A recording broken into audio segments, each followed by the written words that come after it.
Hello friends, welcome to Kannan info Tamil. நம்ம இன்னைக்கு என்ன டாபிக் பார்க்க போறோம் அப்படின்னா 3 முக்கியமான டிஃபென்ஸ் அப்டேட் இந்த வீடியோல பார்க்க போறோம். முதல் டிஃபென்ஸ் அப்டேட், சமீப காலமா அர்மீனியா இந்தியாவிடமிருந்து அதிக அளவுல ஆயுதங்களை இறக்குமதி செய்து வந்துகிட்டு இருக்காங்க. இந்த சூழ்நிலையில அர்மீனியா இந்தியாவிடமிருந்து ஒரு ஏர் டிஃபென்ஸ் சிஸ்டத்தை வாங்க இருப்பதா செய்திகள் வெளிவந்திருக்கு. அர்மீனியா இந்தியாவிடமிருந்து எந்த ஏர் டிஃபென்ஸ் சிஸ்டத்தை வாங்க போறாங்க, அந்த ஏர் டிஃபென்ஸ் சிஸ்டத்தோட செயல்திறன் என்ன, அர்மீனியா இந்தியாவிடமிருந்து ஏர் டிஃபென்ஸ் சிஸ்டத்தை வாங்குவதற்கு காரணம் என்ன அப்படிங்கிறது குறித்து பார்க்கலாம். இரண்டாவது டிஃபென்ஸ் அப்டேட், இந்தியா மற்றும் அர்மீனியாவுக்கு இடையிலான உறவு சமீப காலமா ஒரு மிகப்பெரிய முன்னேற்றம் அடைஞ்சிருக்கு. இரு நாடுகளுக்கும் இடையே நல்ல ஒரு ராணுவ உறவு ஏற்பட்டிருக்கு. இந்தியா அதிக அளவுல ஆயுதங்களை அர்மீனியா நாட்டிற்கு ஏற்றுமதி செய்து வந்துகிட்டு இருக்காங்க. இந்த சூழ்நிலையில இந்தியா மற்றும் அர்மீனியாவுக்கு இடையிலான உறவு பாகிஸ்தானை குலை நடுங்க வச்சிருக்கு.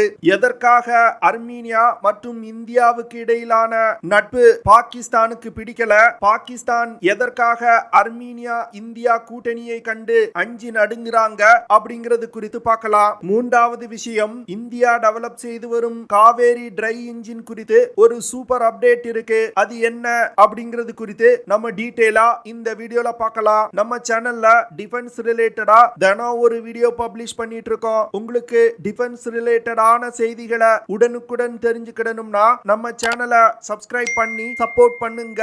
நீங்க பண்ற ஒவ்வொரு சப்ஸ்கிரிப்ஷனும் எனக்கு அடுத்தடுத்த வீடியோஸ் போடுறதுக்கு ஒரு மோட்டிவேஷனா இருக்கும். அர்மீனியா முதல்ல இந்தியாவிடமிருந்து ஸ்வாதி வெப்பன் லொகேட்டிங் ரடாரை ஆர்டர் செஞ்சிருந்தாங்க.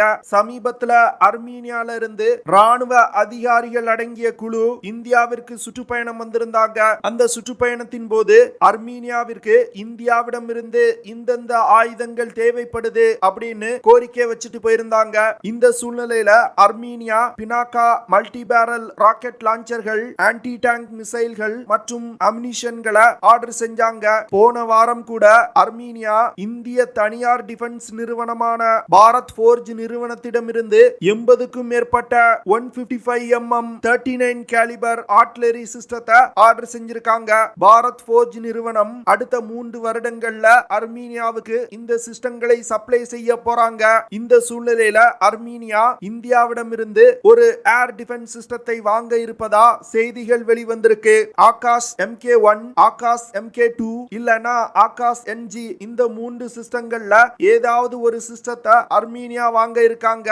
ஆகாஷ் ஏர் டிஃபென்ஸ் சிஸ்டம் முழுக்க இந்தியாவிலே தயாரிக்கப்பட்ட ஒரு medium range air defence system. இந்த ஏர் டிஃபென்ஸ் சிஸ்டத்தை DRDO நிறுவனம் டிசைன் செஞ்சிருக்காங்க. இத மேனுஃபேக்சர் செய்யறது பாரத் டைனமிக்ஸ் லிமிடெட் நிறுவனம். ஆகாஷ் ஏர் டிஃபென்ஸ் சிஸ்டத்தினால குறைந்தபட்சமா 35 கிலோமீட்டர்ல இருந்து அதிகபட்சமா 70 கிலோமீட்டர் தூரத்துல உள்ள ஏரியல் டார்கெட்டுகளை மிக துல்லியமா தாக்க முடியும். இந்த ஏர் டிஃபென்ஸ் சிஸ்டங்கள்ல பயன்படுத்தக்கூடிய மிசைல்கள்னால 20 கிலோமீட்டர் உயரத்துல உள்ள ஏரியல் டார்கெட்டுகளை தாக்கி அழிக்க முடியும். ஆகாஷ் ஏர் டிஃபென்ஸ் சிஸ்டங்கள்ல பயன்படுத்தப்படும் மிசைல்கள்ல 60 கிலோகிராம் எடை கொண்ட வெடிபொருள் நிரப்பப்பட்டிருக்கும். ஆகாஷ் மிசைல்கள்னால மாக் 2.5 அப்படிங்கிற வேகத்துல பறந்து சென்று இலக்கை தாக்க முடியும். அதாவது ஒலியின் வேகத்தை விட 2.5 மடங்கு வேகமா சென்று இலக்கை தாக்கும். ஆகாஷ் மிசைல்களை இலக்கை நோக்கி வழி நடத்துவதற்கு மிசைலோட தொடக்க கட்டத்துல command guidance with data link system இருக்கு.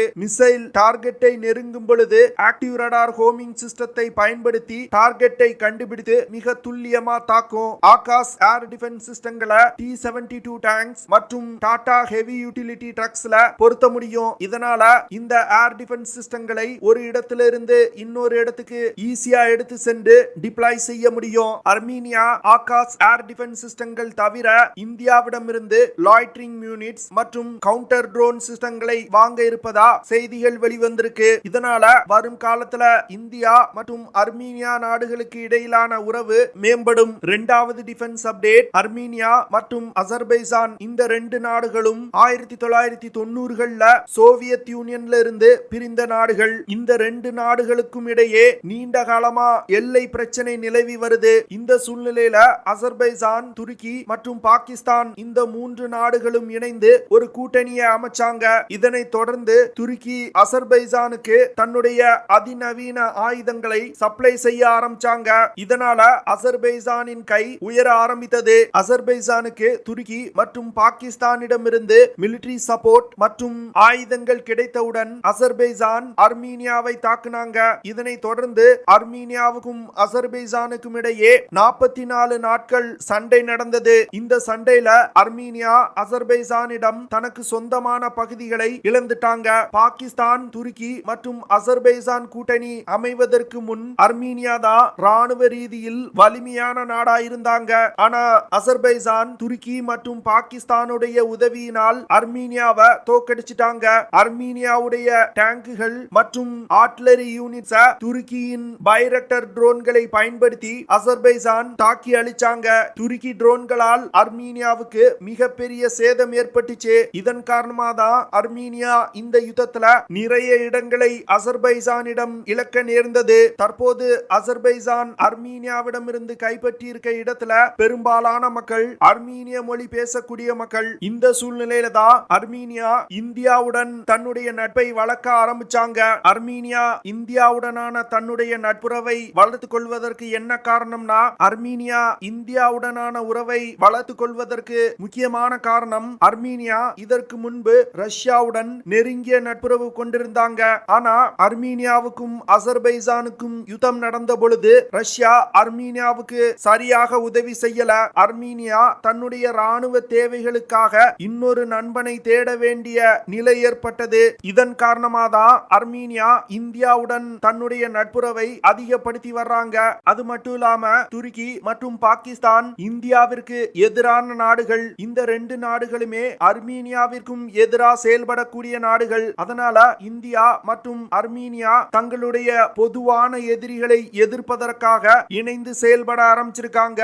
இந்த சூழ்நிலையில அர்மீனியா மற்றும் இந்தியாவுக்கு இடையிலான நட்புறவு பாகிஸ்தானை கதிகலங்க செஞ்சிருக்கு. இது தொடர்பா சமீபத்துல பாகிஸ்தானின் பல டிஃபென்ஸ் எக்ஸ்பர்ட்ஸ் தங்களுடைய கருத்துக்களை தெரிவிச்சிருக்காங்க.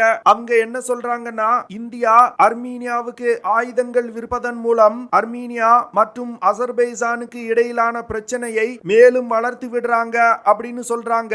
இந்த இரு நாடுகளுக்கும் இடையிலான பிரச்சனையை பயன்படுத்தி இந்தியா தன்னுடைய ஆயுத விற்பனையை அதிகப்படுத்துறாங்க அப்படின்னு குற்றம் சுமத்துறாங்க. அது மட்டும் இல்லாம சில பாகிஸ்தான் டிஃபென்ஸ் எக்ஸ்பர்ட்ஸ் இந்தியாவின் மேக் இன் இந்தியா திட்டம் குறித்தும் குற்றம் சுமத்த ஆரம்பிச்சிருக்காங்க. அதாவது இந்தியா மேக் இன் இந்தியா திட்டத்தை தொடங்கும் பொழுது எந்த ஒரு நாடும் இந்தியாவிடமிருந்து ஆயுதம் வாங்க விரும்பவில்லை. ஆனா இந்தியா அர்மீனியாவுக்கும் அசர்பைஜானுக்கும் இடையிலான இந்த பிரச்சனையை பயன்படுத்தி கொண்டு தங்களுடைய ஆயுதங்களை விற்பனை செய்றாங்க அப்படின்னு சொல்றாங்க. இந்தியாவிற்கு மனித உயிர்களை பற்றியெல்லாம் கவலை கிடையாது, அவர்களுக்கு தங்களுடைய ஆயுதங்களை விற்பனை செய்யணும் அவ்வளவுதான் அப்படின்னு சொல்றாங்க. இன்னும் சில பாகிஸ்தான் டிஃபென்ஸ் எக்ஸ்பர்ட்ஸ் ஒரு படி மேல போய் என்ன சொல்றாங்க அப்படின்னா, இந்தியா தொடர்ந்து அர்மீனியாவுக்கு சப்போர்ட் செஞ்சிட்டு இருந்தாங்கன்னா பாகிஸ்தானும் அசர்பைஜானுக்கு சப்போர்ட் செய்யணும் அப்படின்னு சொல்லியிருக்காங்க. அது மட்டும் இல்லாம பாகிஸ்தானுடைய டிஃபென்ஸ் எக்யூப்மெண்ட்ஸ் மேனுஃபேக்சரிங் கேப்பபிலிட்டி பத்தி இந்தியாவுக்கு நல்லாவே தெரியும். அதனால பாகிஸ்தான் அசர்பைஜானுக்கு ஆயுதங்கள் சப்ளை செய்யணும் அப்படின்னு சொல்றாங்க. இத கேட்கவே ரொம்ப வேடிக்கையா இருக்கு. பாகிஸ்தானே தன்னுடைய ஆயுத தேவைக்காக சீனாவை நம்பி இருக்கு. ஏன்னா சீனா தான் இவனுக்கு ஓசிக்கு ஆயுதம் கொடுப்பான். இது போன்ற பல பாகிஸ்தான் டிஃபென்ஸ் எக்ஸ்பர்ட்ஸ் அர்மீனியா இந்தியாவிடமிருந்து ஆயுதம் வாங்குவது குறித்து கதறி வந்துகிட்டு இருக்காங்க. இந்தியா அர்மீனியாவுக்கு தொடர்ந்து ஆயுதம் சப்ளை செய்யணும், அப்பதான் பாகிஸ்தான் மற்றும் துருக்கியுடைய கதறல்கள் இன்னும் அதிகமாயிருக்கும். மூன்றாவது டிஃபென்ஸ் அப்டேட், இந்தியாவுடைய கேஸ் டர்பைன் ரிசர்ச் எஸ்டாப்ளிஷ்மெண்ட் 1989 இருந்து காவேரி இன்ஜினை டெவலப் செய்து வந்துகிட்டு இருக்காங்க. இந்த இன்ஜின் LCA தேஜஸ் விமான ப்ராஜெக்டுக்காக டெவலப் செய்ய ஆரம்பிச்சாங்க. ஆனா இந்த இன்ஜினை சரியான நேரத்துல டெவலப் செய்ய முடியாததனால இந்தியா GEF 404 இன்ஜினை தேஜஸ் விமானத்துல இப்ப பயன்படுத்தி வந்துகிட்டு இருக்காங்க. இந்த சூழ்நிலையில சமீபத்துல காவேரி ட்ரை இன்ஜினை ரஷ்யாவிற்கு அனுப்பி வச்சிருக்காங்க. இந்த இன்ஜினோட ஹை ஆல்டிடியூட் சோதனைய ரஷ்யால வச்சு நடத்த போறாங்க. தற்போது காவேரி ட்ரை இன்ஜின் 2024 வருடத்துக்குள் டெவலப் செய்து முடிக்கப்படும் அப்படின்னு கேஸ் டர்பைன் ரிசர்ச் எஸ்டாப்ளிஷ்மெண்ட் அறிவிச்சிருக்காங்க. இந்த காவேரி இன்ஜின் இந்தியா டெவலப் செய்து வரும் மீடியம் ஆல்டிடியூட் அன்மேன்ட் ஏரியல் வெஹிக்கிள்கள்ல பயன்படுத்த உள்ளதா செய்திகள் வெளிவந்திருக்கு. Kaveri dry engine development development நீண்ட நாட்கள் எடுத்தாலும் இந்த இன்ஜின் ப்ராஜெக்ட் மூலமா இந்திய விஞ்ஞானிகள் விமான இன்ஜின் தயாரிப்பு குறித்து பல முக்கியமான விஷயங்களை கத்துக்கிட்டாங்க. தற்போது இந்தியாவின் காவேரி இன்ஜின்ல பயன்படுத்தப்படும் 80% பாகங்கள் இந்தியாவிலே தயாரிக்கப்பட்டிருக்கு. இந்தியா டெவலப் செய்து வரும் Kaveri non afterburning turbofan இன்ஜின்னால 46 கிலோ நியூட்டன் த்ரஸ்ட் ப்ரொடியூஸ் பண்ண முடியும். இந்த இன்ஜின் 1180 கிலோகிராம் எடை கொண்டது. இந்தியா இந்த காவேரி டிரை இன்ஜினை மீடியம் ஆல்டிடியூட் லாங் என்டியூரன்ஸ் யுஏஇக்கள்ல பயன்படுத்த திட்டமிட்டிருக்காங்க. இந்தியா காத்தக் அப்படிங்கிற பெரிய அளவிலான யுஏஇய டெவலப் செய்து வந்துகிட்டு இருக்காங்க. இந்த காவேரி இன்ஜின் காத்தக் யுஏஇக்கள்ல பயன்படுத்துவதற்காக தான் இந்தியா டெவலப் செய்து வந்துகிட்டு இருக்காங்க அப்படின்னு சொல்றாங்க.